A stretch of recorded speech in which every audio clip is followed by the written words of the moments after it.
dan salam sejahtera. Berita tengah hari edisi 24 November bersama saya Zamrin Hussein. Banjir di 5 negeri, lebih 1,000 penduduk dipindahkan setakat tengah hari ini.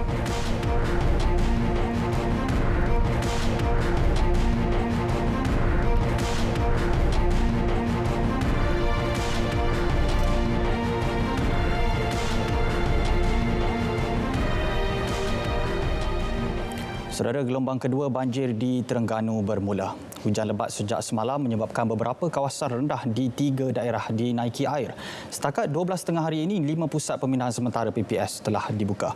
Ia membabitkan 43 penduduk di 2 PPS di Dungun, 25 orang di sebuah PPS di Kuala Terengganu dan 122 yang dipindahkan di 2 PPS di Kuala Nerus. Sementara itu, beberapa penduduk yang ditemui di PPS Sekolah Kebangsaan SK Tok Jembal, Kuala Nerus memaklumkan hujan lebat berterusan selama 2 jam menyebabkan air mula memenuhi kawasan kediaman mereka sekitar 7 malam tadi. Menurut penduduk, walaupun kawasan itu sering dilanda banjir, namun kenaikan air secara mendadak itu menyebabkan sesetengah daripada mereka tidak sempat untuk mengalihkan harta benda ke tempat yang selamat.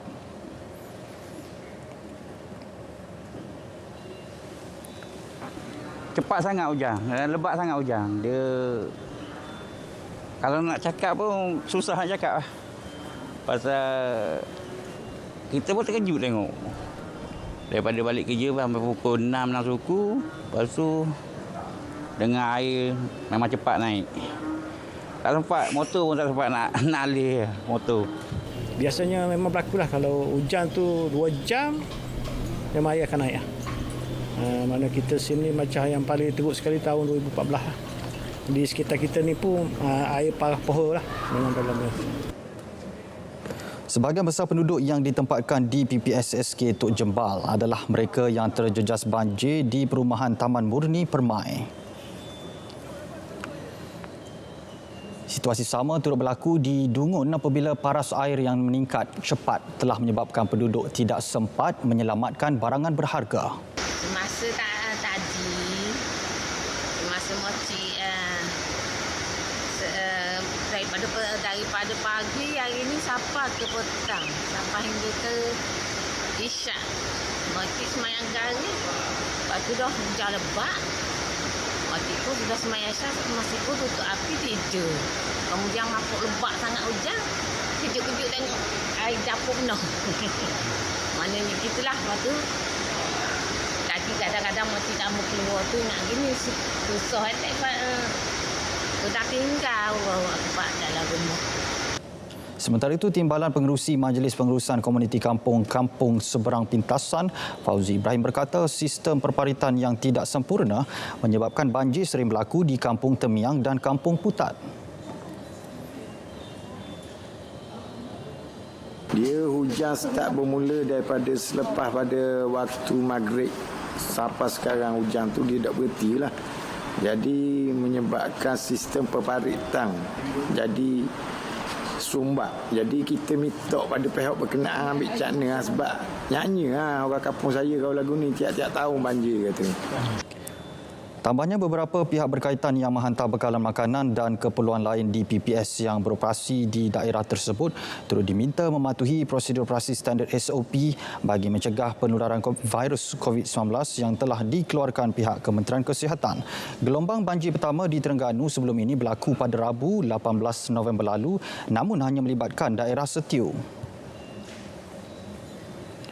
Sementara itu, Jabatan Bomba dan Penyelamat JBPM Terengganu telah bersiap sedia untuk menghadapi banjir di negeri itu dengan melakukan pemantauan berkala di beberapa kawasan rendah yang berisiko dinaiki air. Ketua Zon 2 JBPM Negeri, Penguatkuasa Kanan Bomba 2 Azman Alias berkata pihaknya telah memberi tumpuan kepada 74 lokasi berisiko di daerah Dungun dan Kemaman susulan amaran cuaca waspada dengan hujan lebat dijangka berlaku sehingga esok. Menurut beliau, pihaknya dengan kekuatan 261 anggota dan pegawai di 2 daerah tersebut telah bersiap sedia menghadapi bencana alam tersebut. Antara kawasan rendah berisiko dinaiki air yang telah dikenal pasti termasuklah kawasan pedalaman di Hulu Dungun iaitu Kampung Syukur, Kampung Kuala Jengai dan Kampung Pasir Raja. Selain itu, Kampung Seberang Tayo, Padang Kubu, Kampung Keladas dan Kampung Tebak di Kemaman.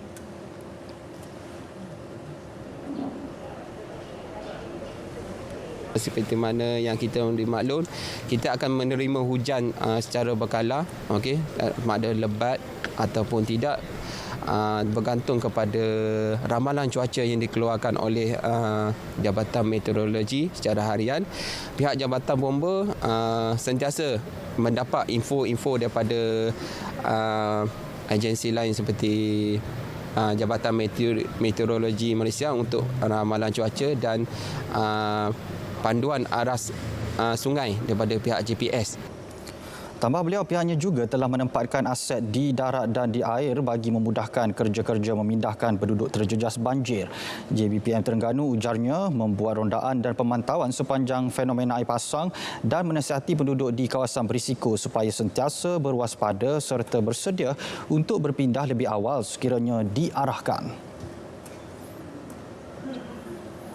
Ini pula di Kedah, 2 PPS dibuka membabitkan 74 penduduk. 62 daripadanya berada di sebuah PPS yang dibuka di Kubang Pasu dan bakinya di Pokok Sena.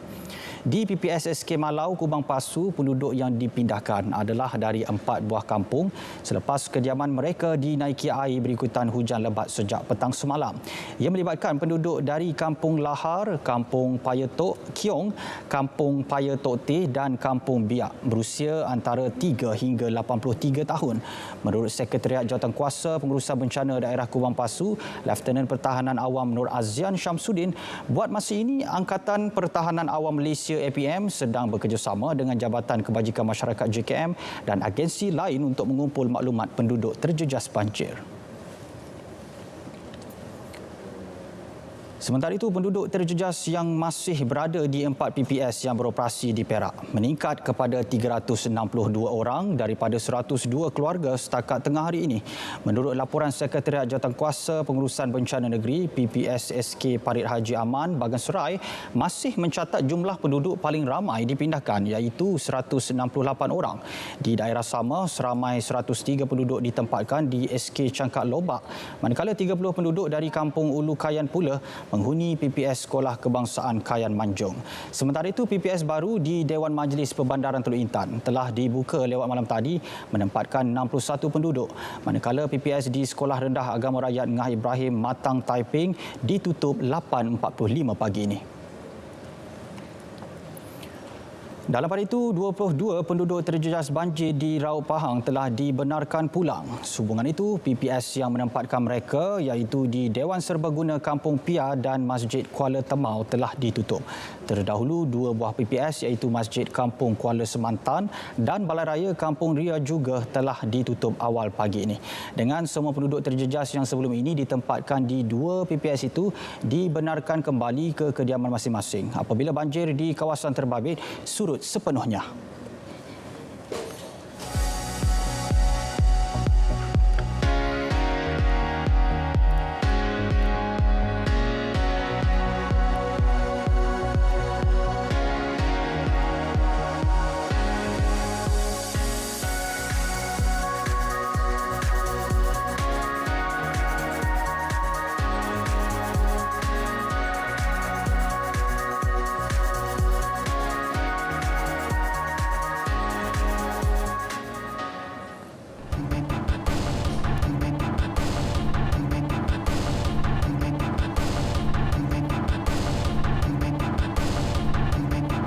Cadangan isytihar darurat bergantung penilaian risiko oleh Majlis Keselamatan Negara MKN dan Kementerian Kesihatan KKM.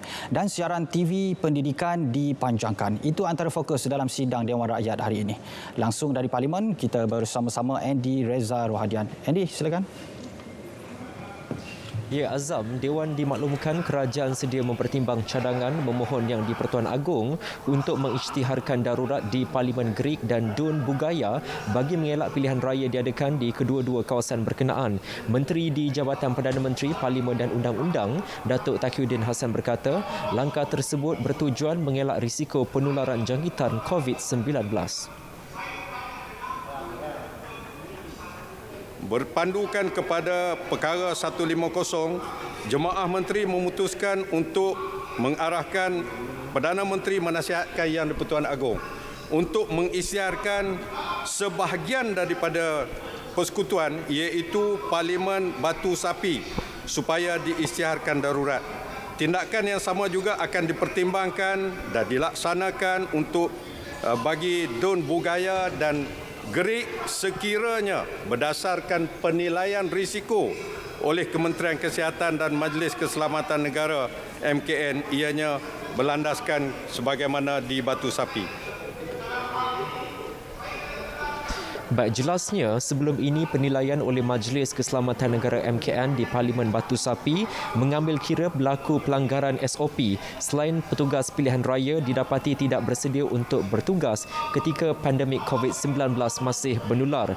Dewan dimaklumkan sehingga 6 November lalu daripada 837 pegawai pilihan raya hanya 143 yang sanggup bertugas. Begitu juga kekangan penyediaan pegawai dan kaki tangan kesihatan oleh Kementerian Kesihatan Malaysia KKM bagi mengendalikan lebih 32,000 pengundi berdaftar di Parlimen Batu Sapi. Penjelasan itu bagi menjawab pertanyaan Ahli Parlimen Pontian, Datuk Seri Ahmad Maslan.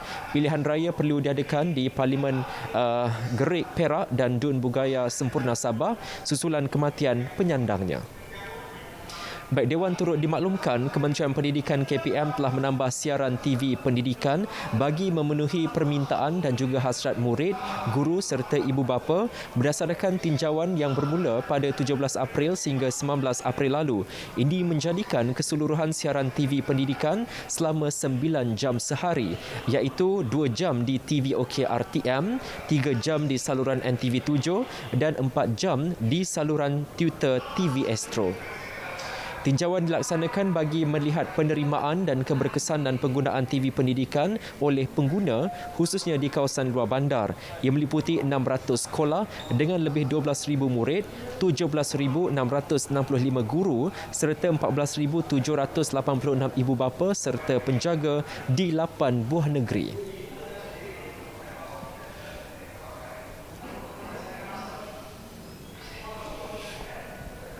Seramai 96.4% murid bersetuju supaya slot TV pendidikan ditambah.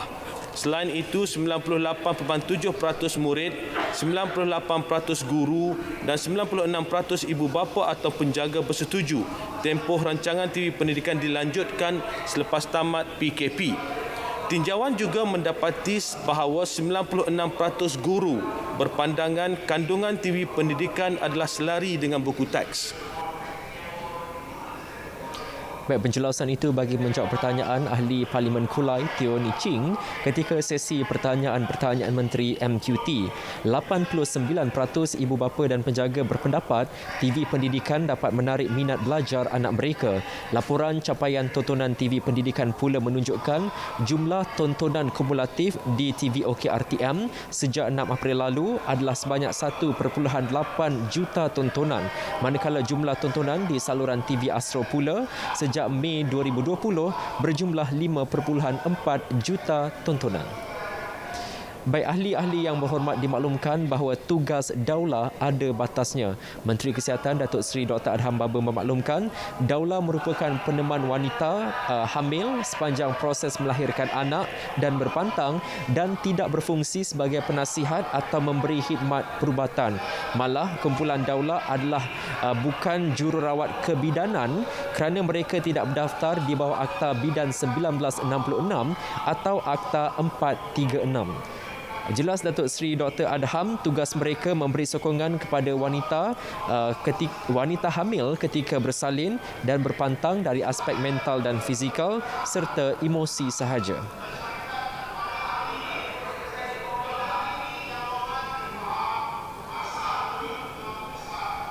Pada masa ini, daulah adalah tidak berdaftar dengan mana-mana pertubuhan. Latihan serta perkhidmatan yang mereka berikan juga tidak jelas. Sekiranya mereka ingin memberikan perkhidmatan sebagai peneman, mereka harus melalui latihan dan mempunyai garis panduan serta polisi yang perlu dipatuhi. Seseorang daulah dilarang memberi khidmat perubatan atau nasihat berkaitan pro-natural birthing atau gentle birthing. Jelas beliau lagi, berdasarkan Akta 436, mana-mana individu yang mengamalkan perbidanan tanpa pendaftaran mengikut akta tersebut boleh dikenakan denda RM2,000 atau penjara tidak lebih setahun atau kedua-duanya sekali jika sabit kesalahan. Beliau menjawab pertanyaan Ahli Parlimen Bandar Kuching, Dr. Kelvin Yi Lee Wen, ketika sesi pertanyaan-pertanyaan bagi jawab lisan. Baik saudara, Dewan akan bersidang sehingga pukul 2 petang nanti. Ketika ini Menteri dan juga Timbalan Menteri yang terlibat sedang menjawab pertanyaan-pertanyaan yang dibangkitkan ketika sesi perbahasan peringkat dasar bagi rang Undang-Undang Perbekalan 2021. Teruskan bersama kami di Berita RTM untuk mendapatkan intipati penuh persidangan Dewan Rakyat. Sekian dahulu perkembangan dari Dewan Rakyat. Kita kembali bersama Azam di Angkasa Puri. Azam. Jadi terima kasih langsung dari Parlimen. Saudara, berita tengah hari berehat seketika. Kita bertemu selepas ini. Sampai jadi hari-hari bikin jam pertama kali. Mula dari bawah, ramai orang makan nasi tapi tak pernah pergi sawah. Sampai jadi hari-hari bikin jam pertama kali. Dulu orang kami kais pagi makan pagi, sekarang bikin sampai jadi dengan internet tanpa had dan panggilan tanpa had. Nikmati semuanya dengan Prabaya Hotlink tanpa had serba baharu.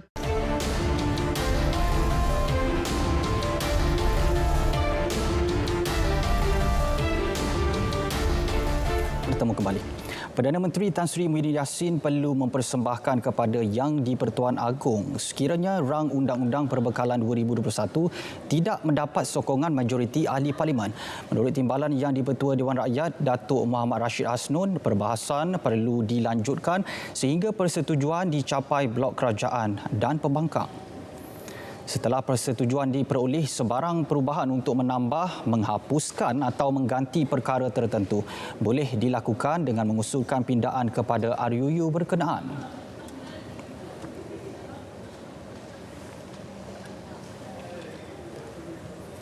Jadi kalau dengan pindaan ni memang kalau ada lah teknik dia belum pernah dibuat sebelum ini. Jadi kami akan melihat peraturan-peraturan mesyuarat yang mana yang dimaksudkan dengan pindaan. Kerana 26 ni adalah peringkat dasar. Minggu depan peringkat jawatankuasa ada 26, 27 lagi tu peringkat-peringkat jawatankuasa perlu dilulus. Jadi kalau sekiranya satu kementerian suddenly tiba-tiba diminta belah bagi tak lulus contoh ni kan. Itu pun satu pendekatan yang kami belum pernah ada pengalaman lagi sebelum ini dengan hanya satu peringkat jawatankuasa yang dengan pindaan. Beliau bercakap demikian selepas menghadiri program bicara naratif di Angkasa Puri. Perbahasan RUU Perbekalan 2021 peringkat dasar telah berlangsung selama 8 hari bermula 9 hingga 12 November dan 16 hingga 19 November. Menteri akan menjawab pada peringkat dasar selama 3 hari bermula semalam hingga Rabu. Proses seterusnya adalah perbahasan peringkat jawatankuasa selama 11 hari bermula Khamis ini. Dalam perkembangan lain, Johor mencatat 98% kadar pematuhan prosedur operasi standard SOP sepanjang Perintah Kawalan Pergerakan Bersyarat PKPB sejak 9 November lalu. Ia membuktikan kesedaran masyarakat semakin meningkat dalam mengekang penularan pandemik COVID-19. Pengarah Majlis Keselamatan Negara MKN Johor, Muhammad Tarmizi dan berkata sebanyak 6,400 pertanyaan dan aduan berkaitan telah diterima pihaknya. Kita menerima setiap hari pertanyaan-pertanyaan berkaitan dengan SOP terkini dan juga tindakan-tindakan kerajaan yang apa yang dan tidak boleh dilaksanakan di peringkat negeri Johor ini. Jadi ini merupakan satu tindakan yang kita gabungkan kalian jugalah dengan agensi-agensi dengan bilik-bilik gerakan yang lain. Beliau berkata demikian selepas menjadi tetamu di Konti Johor FM. Jawatankuasa Khas Keselamatan Negeri ujarnya turut mengaktifkan bilik gerakan bagi memantau perkembangan COVID-19 selain mengkoordinasi tindakan pelaksanaan bersama agensi-agensi berkaitan.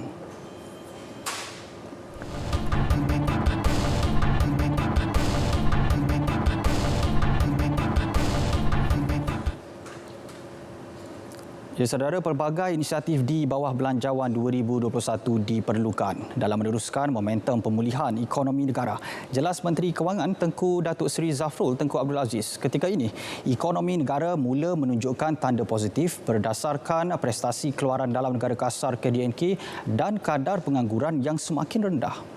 Tengku Datuk Seri Zafrul menerusi kenyataannya dalam Facebook menjelaskan negara berjaya mencatat KDNK pada kadar negatif 2.7% bagi suku ketiga tahun ini dan merupakan satu pencapaian terbaik dalam kalangan negara Asia Tenggara. Ini meletakkan prestasi ekonomi Malaysia lebih baik berbanding Singapura, Indonesia dan Filipina. Kadar pengangguran negara pula mencatat penurunan dan semakin stabil iaitu 4.6% pada bulan September berbanding 5.3% pada Mei tahun ini. Justru Tengku Datuk Seri Zafrul berharap semua ahli parlimen mengetepikan ideologi politik dan sepakat meluluskan belanjawan berkenaan demi kesejahteraan rakyat dan kelangsungan ekonomi negara. Ya, Kementerian Pembangunan Usahawan dan Koperasi MEDEC mengekalkan unjuran 50% sumbangan PKS terhadap keluaran dalam negara kasar pada 2030. Jelas Menterinya Datuk Seri Dr. Wan Junaidi Tuanku Jaafar, pihaknya akan menggerakkan semua perancangan dalam menepani cabaran penularan COVID-19 sekaligus memastikan sasaran itu mampu tercapai. We have to walk that extra mile and then we have to spend that extra hours supaya kita recover back, ya. Tapi pada kita 10 tahun tu saya cukup yakin we can achieve that. Tapi dengan syarat kita tahu macam mana nak buat kerjasama dengan pihak-pihak. Itulah kenapanya saya dah buat kerjasama dengan kementerian-kementerian lain. Setakat ini PKS menyumbang 38% kepada KDNK dan 48% dari jumlah tenaga kerja dalam negara. Beliau berkata demikian dalam sidang media Belanjawan 2021 MEDEC di Kuala Lumpur. Manchester United mahu balas dendam dan gilirannya sepenuhnya selepas ini.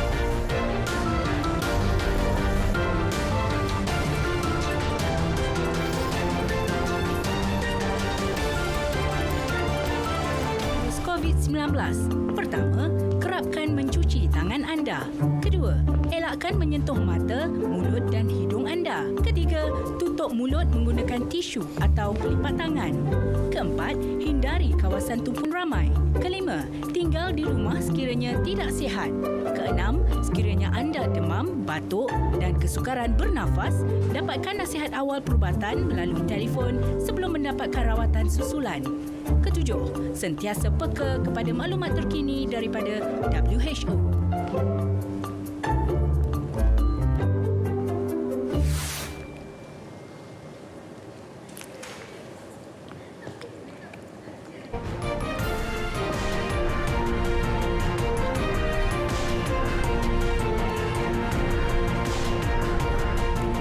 Beralih ke perkembangan luar negara, angka kumulatif COVID-19 global kini 59.1 juta.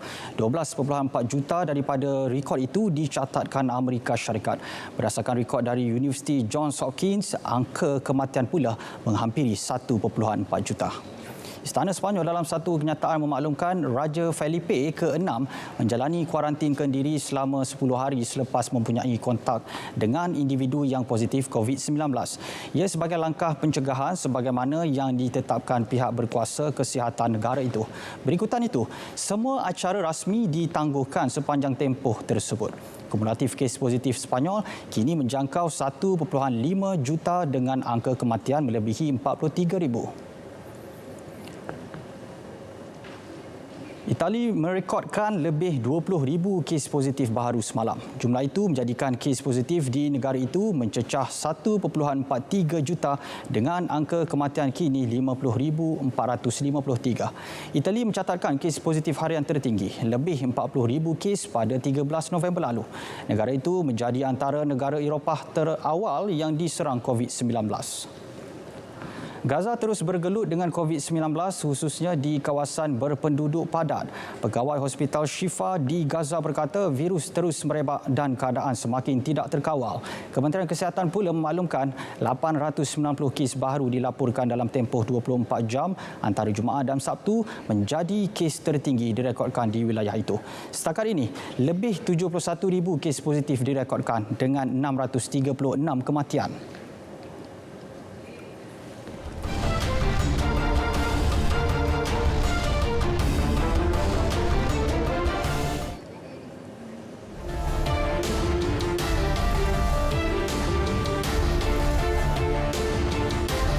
Perkembangan sukan. Bola sepak saingan Liga Juara-Juara Eropah awal pagi esok. Manchester United akan turun berdepan Istanbul Başakşehir di Old Trafford dalam misi balas dendam setelah tewas mengejut kepada kelab Turki tersebut minggu lalu. Skuad kendalian Ole Gunnar Solskjaer itu kini hanya memerlukan 6 mata daripada baki 3 perlawanan kumpulan untuk layak ke peringkat seterusnya. United sebelum ini menang 2 perlawanan awal peringkat kumpulan ke atas Paris Saint-Germain dan RB Leipzig sebelum tunduk 2-1 kepada juara Liga Turki itu Rabu lepas. Justru pertemuan kedua di Old Trafford awal pagi esok bakal menjadi medan terbaik buat The Red Devils untuk menebus semula maruah mereka sekaligus mencerahkan peluang kepusingan kalah mati. Ketika ini United masih mendahului kumpulan H dengan 6 mata, namun mereka masih boleh tersingkir sekiranya tewas 2 daripada 3 baki perlawanan. Perancang Perancis Paul Pogba dijangka kembali memperkuat barisan tengah United selepas direhatkan ketika kemenangan 1-0 ke atas West Bromwich Albion dalam aksi EPL Ahad lalu. Sejumlah 4,000 penonton akan dibenar menyaksikan acara-acara sukan di kawasan berisiko rendah di England. Sebaik sahaja perintah berkurung pandemik COVID-19 sejak sebulan lalu ditamatkan pada 2 Disember depan. Sebagai peraturan baharu COVID-19, ramai 2,000 penyokong dibenar memasuki premis pertandingan di kawasan tahap 1 dan 2, namun tiada penonton dibenarkan di kawasan tahap 3. Sebelum ini, kesemua perlawanan Liga Perdana Inggeris berlangsung secara tertutup sejak perintah berkurung dikenakan pada 1 November lepas.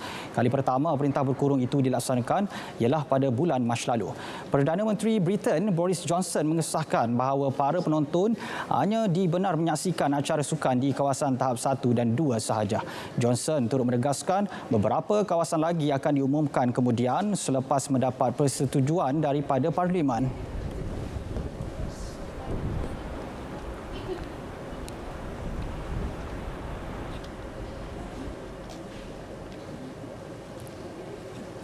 Ya, saudara, berita tengah hari edisi Selasa 24 November berakhir di sini. Amalkan mengimbas My Sejahtera di mana sahaja anda berada. Saya Azamuddin Hussein. Assalamualaikum dan kita berjumpa lagi.